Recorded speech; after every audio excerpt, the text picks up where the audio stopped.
Tôt en septembre, la route de l'Arctique se transforme en autoroute maritime très fréquentée. Tous les brise-glaces nucléaires russes sont alors en mer, dégageant des couloirs de navigation pour les bateaux. Les équipages disent que quand on navigue dans l'Arctique, on a le monde à ses pieds.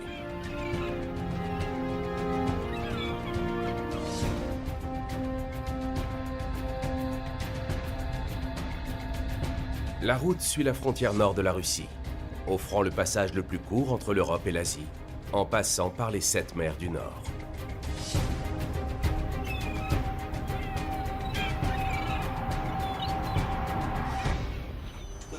Bon, on donne 3 coups de corne pour dire au revoir.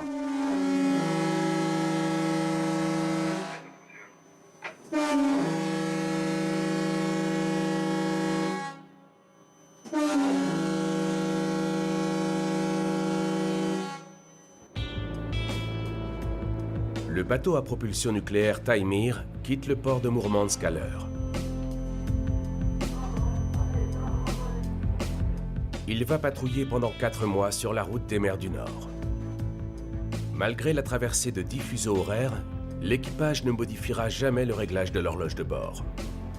Il est fort probable que pendant ces 4 mois, le bateau ne jettera pas l'ancre et que l'équipage ne descendra pas à terre une seule fois. Bonjour. Bonjour. Svetlana, comme tu es belle, très jolie. N'oublie pas ton calot. Ça ruine ma coiffure.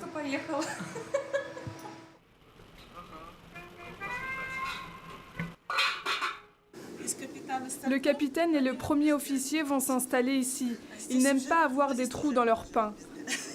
Je dois mettre davantage de pain car les navigateurs vont s'installer ici et ils mangent beaucoup. Le boss aime que les tables soient joliment dressées. Et il aime les jolies femmes. Non, je crois qu'il aime les femmes tout court.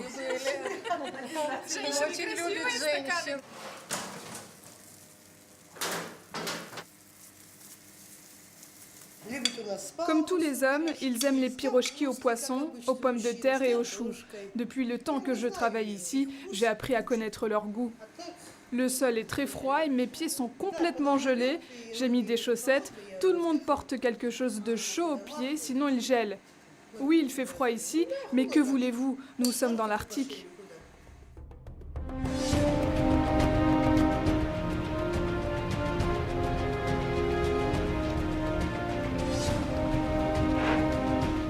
Ce brise-glace a été spécialement construit pour naviguer dans l'Arctique. Quelle que soit l'épaisseur de la banquise, elle ne brisera pas sa coque conçue en forme d'œuf, qui repousse et brise les glaces sous son poids.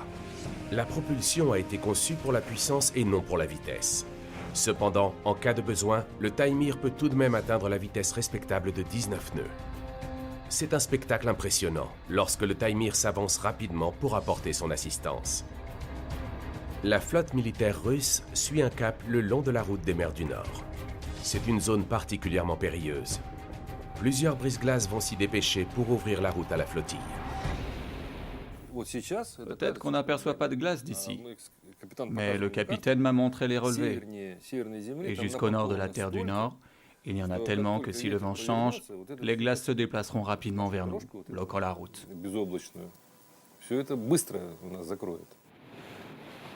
À première vue, la vie sur ce navire peut sembler tout à fait habituelle. Ici, comme sur d'autres navires, l'équipage travaille par quart. 4 heures de travail et 8 heures de repos, sans jour de congé. Chaque membre d'équipage est nommé à un poste donné. Comme sur n'importe quel autre navire, les timoniers sont sur les ponts et les ingénieurs dans les cales pour assurer au navire les meilleures performances. Cependant, il y a une très grande différence.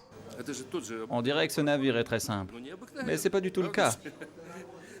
Le Taimyr est équipé d'un réacteur nucléaire et d'un système de sécurité très complexe. Seule une poignée de personnes ont accès à cette salle. Et même pour eux, il est obligatoire de porter un uniforme et des chaussures spéciales.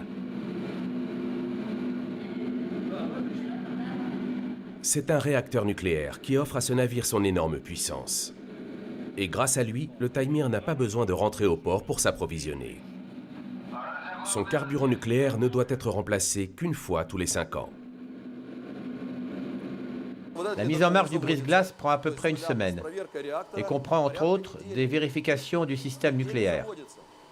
C'est évidemment bien plus compliqué que de tourner une clé de contact. Et c'est également impossible de l'arrêter facilement. Chaque système du navire doit être mis en marche séparément. Vu de l'intérieur, le navire est immense, comparable à un immeuble de 7 étages. Un nouveau venu peut facilement se perdre dans l'énorme labyrinthe qui mène à la salle des machines. Je travaille ici depuis 23 ans. L'équipage a du respect pour le navire, parce que c'est lui qui nous nourrit. Demandez à n'importe qui ici, même à nos femmes, elles vous diront la même chose. Nous sommes depuis toujours considérés comme l'élite de la marine, parce que la formation est très dure. Les épreuves sont très dures et c'est difficile d'obtenir un poste ici. Dimitri est un nouveau venu dans la marine nucléaire. Il se prépare à soumettre sa candidature à un poste de 4e ingénieur naval. S'il souhaite obtenir un premier entretien d'embauche, il devra passer toute une série d'épreuves. Il y a 2 candidats pour ce poste. Le plus rapide des 2 sera embauché. Dimitri est déterminé à être le plus rapide et à être le premier à passer toutes les épreuves. Je suis chargé de tout ce qui concerne la sécurité nucléaire. La radioprotection, c'est la responsabilité d'un autre département. Chaque petit détail est noté ici. La sécurité nucléaire est prise très au sérieux et on a un ensemble de directives spéciales à suivre, consignées dans un livre très épais.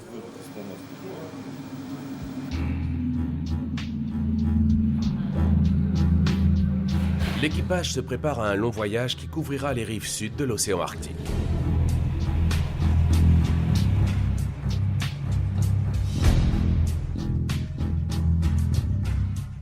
Le détroit de Kara relie la mer de Barents à la mer de Kara et est considéré comme le point de départ officiel du passage du Nord-Est. Le détroit de Kara est le point de référence. C'est à la fois le point de départ et le point d'arrivée du voyage. L'amour ne dure que jusqu'au détroit de Kara et après, plus rien ne compte.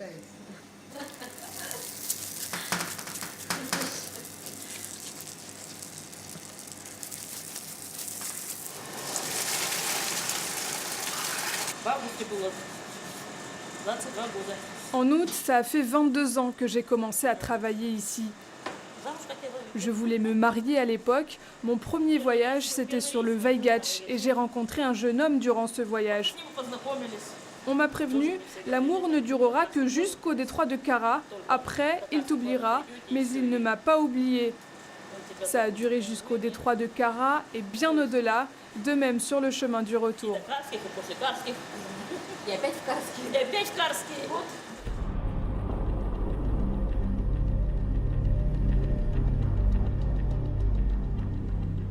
Un, 2, 3, 4, 5, 6. Le Tamir retrouve enfin le reste du convoi au détroit de Vilkitsky. 10 bateaux militaires ont une mission spéciale dans l'Arctique. Mais la banquise les empêche de passer. Les brise-glaces sont l'unique moyen d'ouvrir la route à ce long convoi et de lui permettre de traverser le détroit bloqué par les glaces.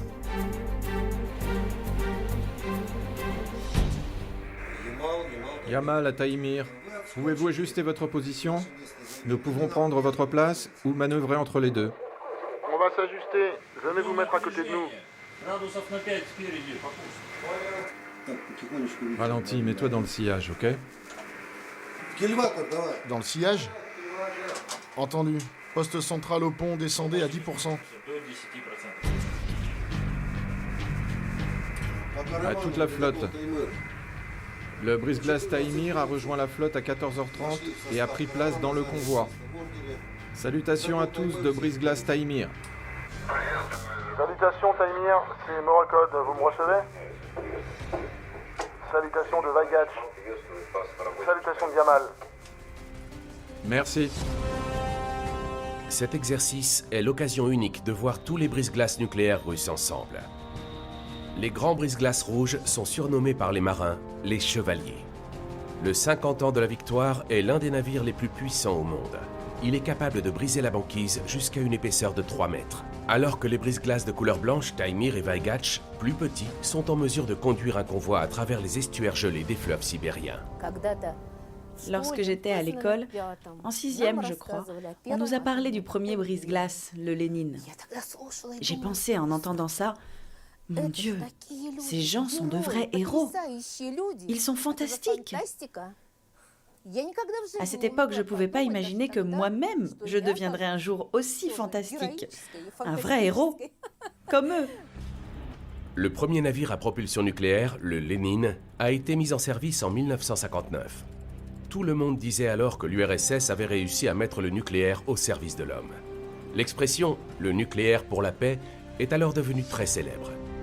Les sceptiques plaisantaient en disant que les soviétiques étaient à ce point obsédés qu'ils étaient prêts à installer des moteurs nucléaires sur des bateaux et sur des avions. Aujourd'hui, cependant, aucune expédition polaire difficile ne peut être organisée sans l'appui des brise-glaces russes à propulsion nucléaire. Ces brise-glaces sont extrêmement fiables. Depuis leur mise en service, aucun accident nucléaire n'a été recensé et aucune des missions qui leur a été confiée n'a échoué. Il ne doit pas s'approcher davantage. Il ne doit pas franchir cette ligne. Il doit maintenir la distance. On pourrait penser que les bateaux naviguent en ce moment dans des eaux claires, mais ce n'est pas le cas. Les brise-glaces chassent des tonnes de glace sur leur chemin grâce à un système ingénieux appelé nettoyage pneumatique. Escorter autant de navires à travers autant de glace n'est pas une mission aisée. D'habitude, il n'y a pas plus de 2 bateaux. Mais aujourd'hui, nous sommes suivis par 14 navires. Initialement, je vais faire partie de l'équipage de Veigach, le bateau qui se trouve juste derrière nous. Mais ma fille est née en juillet et j'ai décidé de prendre un congé. J'ai pris des vacances et là, je les rattrape. Ce qui est important pour moi, c'est que ma femme comprend que je dois partir en mer et ne s'inquiète pas. Evgeny, regarde comme c'est beau. Regarde le bateau qui nous suit. Tu as de la chance. Tu as la possibilité de tout voir depuis le pont. J'ai choisi ma profession lorsque j'étais encore enfant. 11h30 à l'heure de bord. Bonjour. L'équipage est invité à déjeuner. Bon appétit à tous. Aujourd'hui, avec le brise-glace Yamal, Veigach et 50 ans de la victoire, nous allons continuer à conduire une flotte de 10 navires militaires russes. Nous sommes actuellement dans la mer de la Ptev, à 20 000 au nord-est des îles Komsomolskaya Pravda.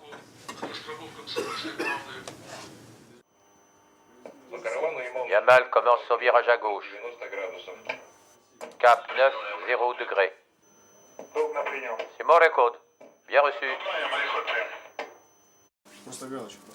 Dima essaie de s'informer auprès du premier officier des épreuves qu'il devra passer.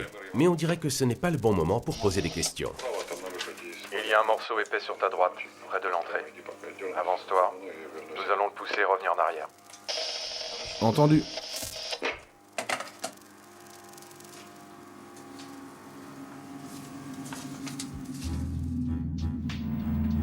Pour les navigateurs des brise-glaces, chaque voyage est une nouvelle première fois. En quelques heures seulement, la route change d'apparence. La banquise se transforme et se déplace en permanence. On doit également prendre en considération la chose suivante. Même si actuellement nous voyons des morceaux de glace, si le vent du sud commence à souffler, ces morceaux vont disparaître. Et inversement, si le vent du nord commence à souffler, ces morceaux de glace réapparaîtront à la surface de la mer. Un épais brouillard a enveloppé la flotte, à tel point qu'il est impossible d'apercevoir les lumières de ceux qui se trouvent devant nous. Le Taimyr est en face de nous. Le brouillard est très épais. J'ai perdu ses lumières. Je dérive à présent sur le cap 130 degrés. Jusqu'à 7h du matin, la visibilité a été bonne. Naviguer dans un convoi à une courte distance les uns des autres à travers les glaces et le brouillard, c'est un énorme défi. Les navires sont entourés de tant de glace que les écrans des radars sont presque parfaitement vides. Chaque membre d'équipage a besoin de faire preuve de concentration. Une nouvelle couche de glace commence à se former, ce qui signifie davantage de brouillard. Mais les capitaines des brise-glaces sont très expérimentés. Le brouillard, c'est le problème typique de l'automne. La nouvelle banquise commence à se former et ce processus s'accompagne toujours de brouillard.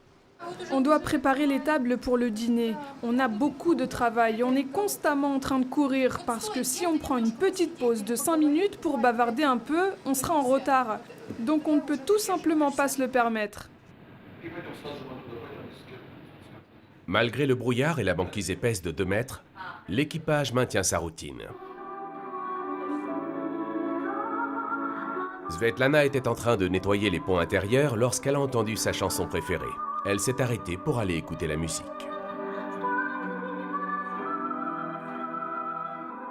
Bon, il faut que je m'en aille.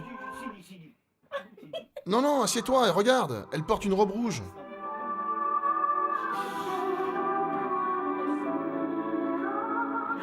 Si le premier officier nous voit, il me pendra sur le mât. Je plaisante.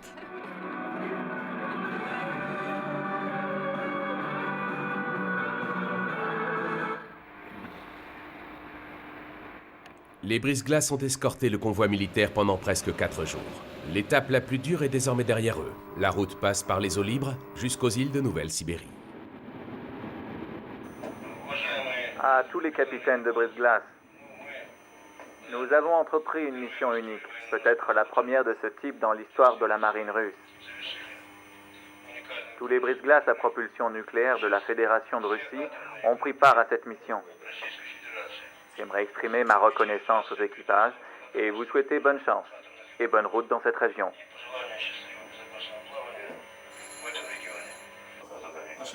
Vire à tribord, cap 180 degrés. Entendu, cap 180. Les brise-glaces quittent le convoi. D'autres bateaux attendent leur aide.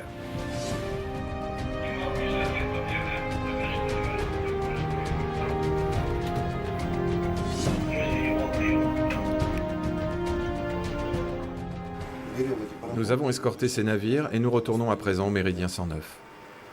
Tous les bateaux de l'Est seront déjà sur place à notre arrivée. On fera des allers-retours. Lorsque le brise-glace n'a pas de mission et lorsqu'il navigue seul, l'équipage essaie d'organiser toute une série de tâches impliquant chaque membre d'équipage présent à bord. Aujourd'hui, la rumeur d'un exercice qui aurait lieu après le déjeuner commence à courir. L'exercice commence bientôt, on doit tous regagner nos places.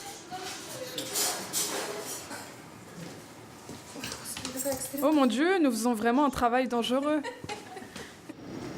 Un aide-mémoire posté sur ce panneau informe tous les membres de l'équipage de l'emplacement de leur canot de sauvetage. Canot numéro 1. Quel est ton canot, toi? Quel est ton canot? 21. Allons le chercher. Il n'y aura pas d'exercice aujourd'hui. Tu vois? Tu vois? J'enfreins toutes les règles. J'ai quitté mon poste trop tôt. Les gars nous disent qu'il n'y aura pas d'exercice, c'est annulé. Peut-être qu'ils plaisantent. En fin de compte, c'était une fausse alerte. Sur le brise-glace, on surnomme ces rumeurs les nouvelles de Cambuse, ou encore, on les désigne par une abréviation qui signifie « ce qu'a dit une nana ». Dima se sent suffisamment prêt. Il veut passer l'épreuve en premier.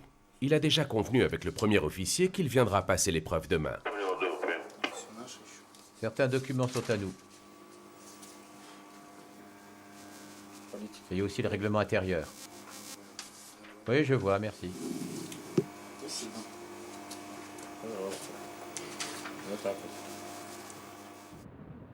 À bord du brise-glace, les jours se ressemblent. La seule chose qui change, ce sont les bateaux qui suivent derrière dans notre sillage.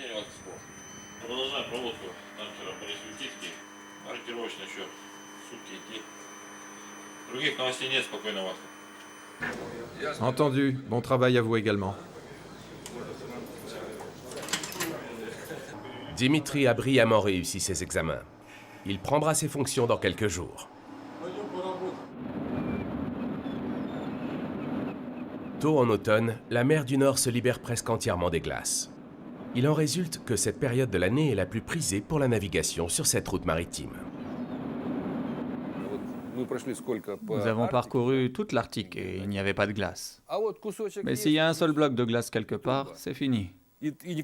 Aucun bateau ne peut se déplacer sans notre aide. Vous pouvez voir par vous-même à quel point la navigation à travers l'Arctique s'est animée à présent. C'est peut-être parce qu'il y a moins de glace en ce moment. La navigation doit se faire dans l'Arctique. Et il y a beaucoup de travail pour nous et beaucoup de bateaux.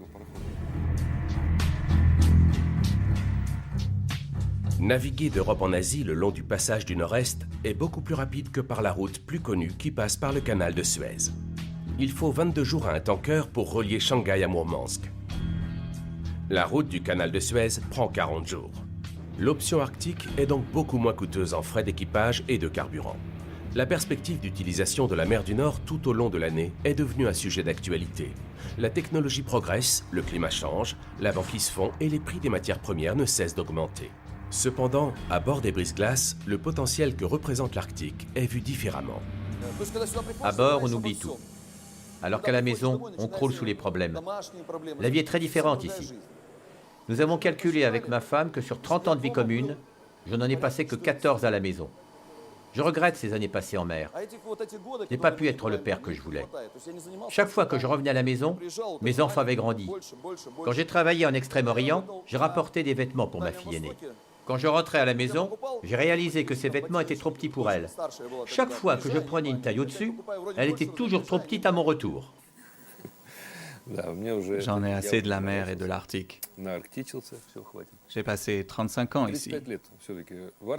La première fois que j'ai vu mon fils, il avait déjà 1 an et demi.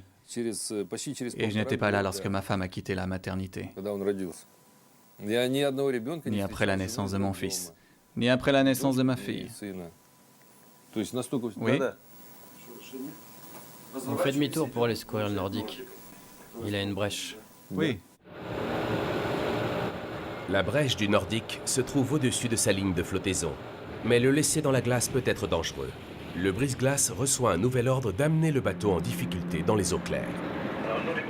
Nordique, vous me recevez? Paré. Les marins qui naviguent dans les hautes latitudes sont rassurés de savoir qu'en cas de problème, les brise-glaces sont là pour leur porter secours.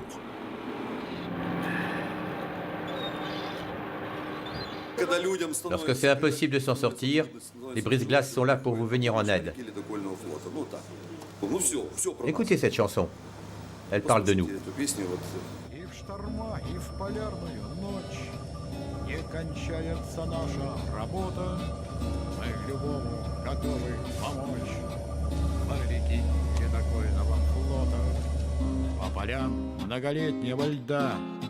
Где рассветы туманные, мглисты, на буксирах ведем мы суда, словно в связке в горах альпинисты, и обратно уходим туда, где сигналит о помощи кто-то, постоянные пахари льда, моряки ледокольного флота. Le Nordique a été accompagné dans les glaces. Désormais, il peut naviguer seul en sécurité pour rejoindre le port le plus proche. Il n'y a rien d'aventureux dans notre travail. C'est plutôt routinier maintenant. On fait tout le temps la même chose. Et nous ne descendons presque jamais à terre.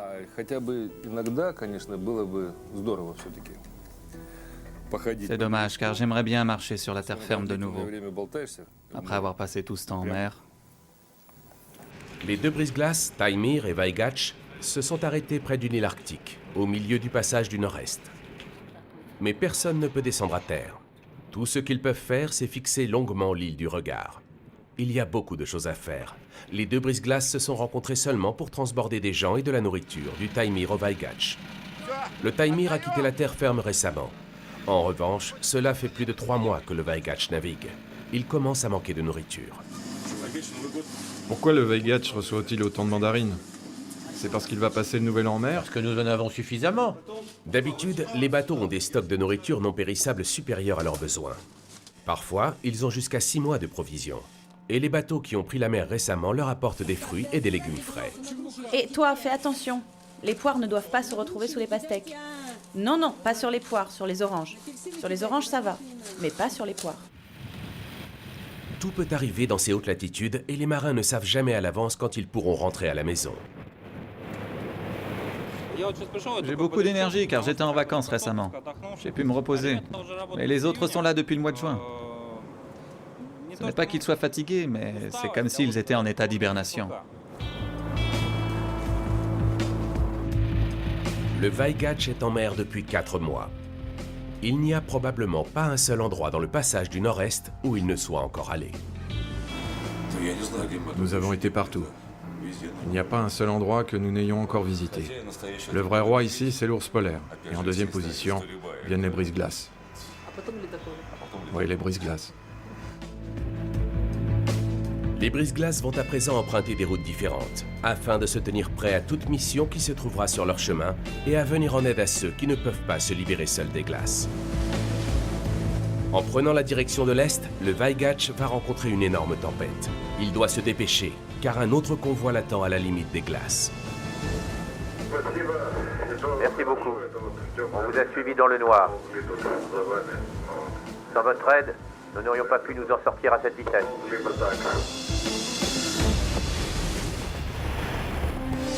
Beviak est la ville la plus septentrionale de Russie. De l'autre côté du détroit se trouve l'Amérique. L'équipage n'a que 2 heures pour se rendre sur la terre ferme. Lorsque le soir tombe sur la ville, à bord du Vaigache, c'est tôt le matin. Il y a une différence de 8 heures, car le bateau conserve l'horaire de son port de départ. Demain, il prendra la direction de l'ouest, où un autre convoi l'attendra pour pouvoir passer en sécurité à travers les mers glacées.